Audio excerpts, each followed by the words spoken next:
Episódio 2: O Causo do Farol. Muitos moradores de Marmelópolis e região dizem ter visto luzes, faróis que se assemelhavam a faróis de carro. Outras vezes avistaram luzes que se assemelhavam a tochas de fogo, que entravam e saíam de curvas e de estradas. Gente, eu tô com muito medo. É o farol. Não, você tá ficando louca. É o carro. Eu vou acelerar o carro. Nossa, Deus, eu vou acelerar. Eu tô com muito medo. É o farol, sim. Olá, pessoal. Meu nome é Dora Edna. Eu vim aqui contar para vocês algumas experiências que eu tive com o famoso farol que aparece na nossa estrada. A primeira vez que eu vi esse farol, gente, eu estava com o meu pai, vindo de Delfim Moreira para Marmelópolis. Já deveria ser mais ou menos umas 8, 8h30 da noite, estava chovendo muito. Meu pai estava dirigindo, eu estava com ele ali na frente, né?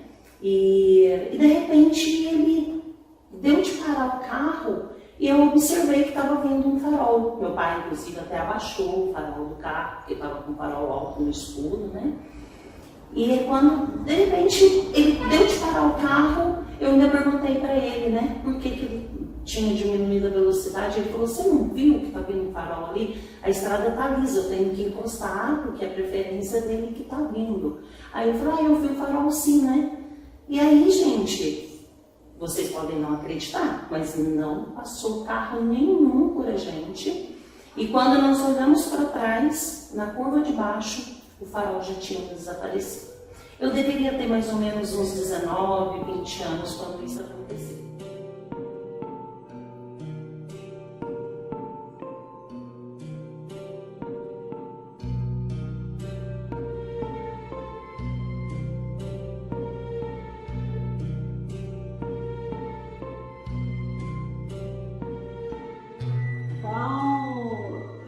Uns anos atrás, daí o passeio da gente sempre era isso, na Gorda, São José da Mantiqueira.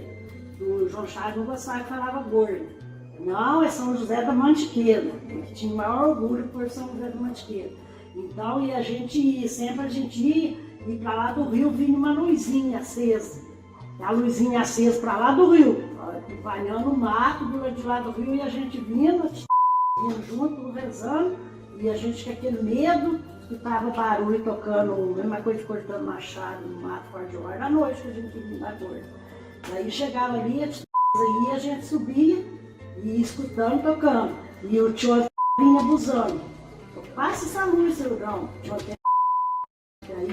Daí meu tio, e ele vinha abusando. E até hoje ela não tira o rosário, o terço do pescoço. E ela rezando, e vinha rezando baixinho e falando bravo com o tio meu, ele que não era para ele ficar falando aquilo que não prestava mexer com as coisas do outro mundo, porque estava vindo da reza, estava vindo da Gorda, estava vindo da celebração, que é o Jochá que fazia celebração lá, todo dia. A gente ia que fazer celebração lá, sabe? Daí a tia pegou e foi. Daí até uma altura, lá, aquela luzinha foi para daí, nós subimos para cá pra cachoeirinha e a minha tia foi com meu tio embora. Daí quando a minha tia falou, quando ia chegando no terreiro da casa dela, meu tio desmaiou.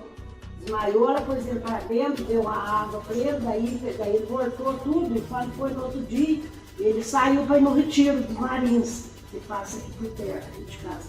Saiu para ir no retiro dos Marins, e esse dia ele não estava de fogo. Quando ele plantou lá embaixo, para subir o morro do retiro, de lá para cá, para ele estar aqui em casa, ele viu uma luzinha lá em cima na porteira. Essa hora ele não estava de fogo, ele lembrou nessa luz que parece pela do rio. Daí ele lembrou e subiu normal. Quando ele chegou na porteira em cima, ele só viu a hora que tirou ele de cima do cavalo e pisou nele, soqueteou ele no chão e pôs ele em cima do cavalo de novo. Daí essa tia minha viu a hora que ele nunca que chegava, chegou, era mais de meia-noite um pouco. Ela escutou voz e barulho do cavalo, daí ela pegou e chamou o nome dele, ele não respondeu, ela levantou, ele estava desbruçado em cima uma coisa que estava tonto, desbruçado em cima do cavalo, mas só que tem que ele não estava tonto, a assombração que estava que fez isso para ele ficou desmaiado, entendeu? Daí ela tirou ele do cavalo, chamou o filho dela, tirou ele do cavalo, pôs na cama, levou no outro dia, levou no médico, ele não falava, e ele levou uns 3 ou 4 meses para voltar lembrando dos filhos dele.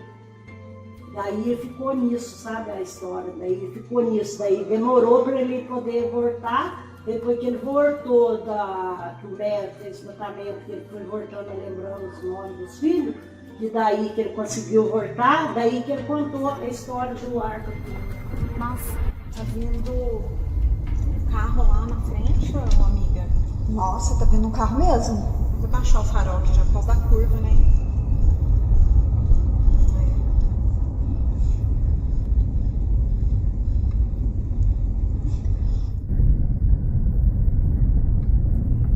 Nossa, Gente, meu Deus! Gente, eu tenho certeza que eu vi o carro. Mas era um carro, e agora? Gente, que medo, o que é aquilo? Mas o que é? Gente, olha, Meu Deus, eu tô arrepiada. ai, eu tô muito assustada, o que é isso? Meu Gente, Deus! sumiu o carro. Onde foi? Cadê? Gente, Cadê aquele tô carro? tremendo. Sumiu o carro! Tô tremendo, o que é Meu aquilo? Deus! Aí passaram-se muitos anos. Depois da minha segunda experiência, deve estar fazendo mais ou menos em torno de uns 15 anos atrás, 14, 15 anos, eu fazia um trabalho voluntário aqui na nossa cidade e fui convidada com um grupo de pessoas para a gente ir em Itajubá, participar de uma reunião do AA, devido ao propósito que a gente estava tendo naquela época, né? E então, quando a gente estava retornando para casa, isso deveria ser em torno mais ou menos de umas 11 horas da noite, a gente estava na Kombi da prefeitura, não era eu que estava dirigindo, né? Mas eu e uma colega, a gente estava no banco atrás do motorista. E quando nós chegamos na reta, que a gente chama aqui de reta do Chicão, nós avistamos lá embaixo, na curva, um farol. Né? E aí eu ainda avisei para o motorista, eu falei, olha, abaixa o farol porque tá vendo um carro lá embaixo. Aí ele falou assim, mas eu não tô vendo nada não. Aí a minha colega falou assim, não, tá vendo sim, eu também vi. Aí o motorista, já que 2 pessoas estavam falando, mesmo contra ele não tinha visto e tal, contra a vontade dele, ele deu o farol baixo, né? E nisso, quando a gente foi virar a curva, nós 2 olhamos ao mesmo tempo para trás, e o farol já estava virando a curva atrás de nós, ou seja, não passou por nós novamente, né?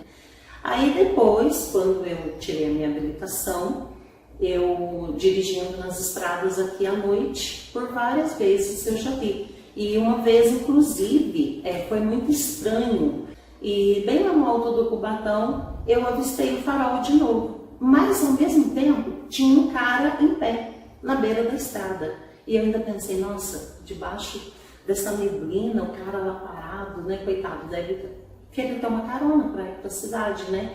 Deveria ser, era cedo ainda, era umas 8 e pouco da noite.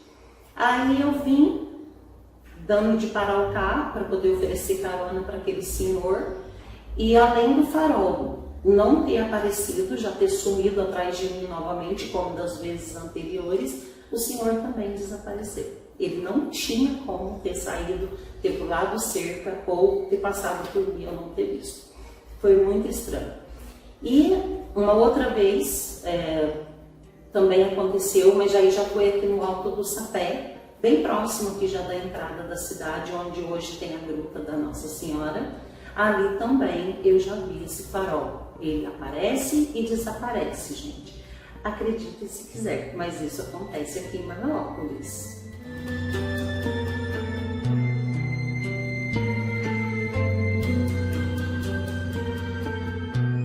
Olá pessoal, tudo bem? Então, meu pai, Fernando Antônio, contava história pra gente sobre a história da bola de fogo. e eles tentavam chegar próximo a essa bola de fogo.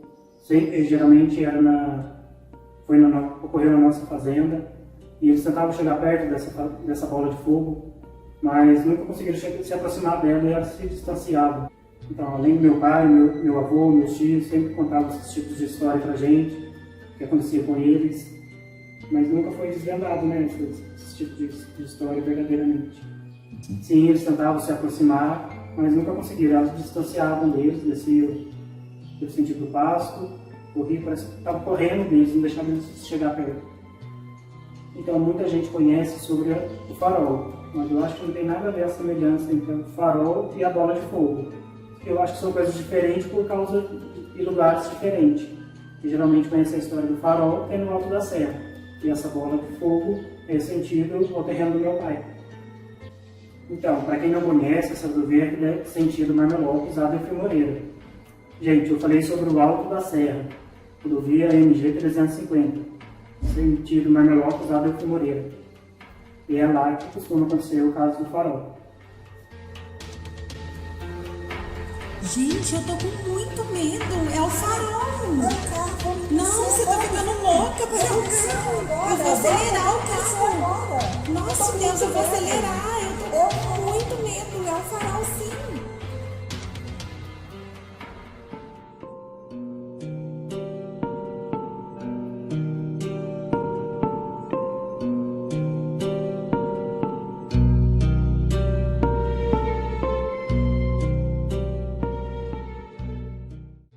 Gente, essa história do farol, eu tenho certeza que não sou só eu que vi. Várias pessoas, eu já tenho conhecimento de relatos, algumas pessoas inclusive não estão mais entre nós. Inclusive, essa história foi relatada por um senhor, conhecido como Tchãozinho Cora, e ele me contou junto com os meus alunos, e faz parte de um projeto que a gente desenvolveu e agora nós transformamos em livro.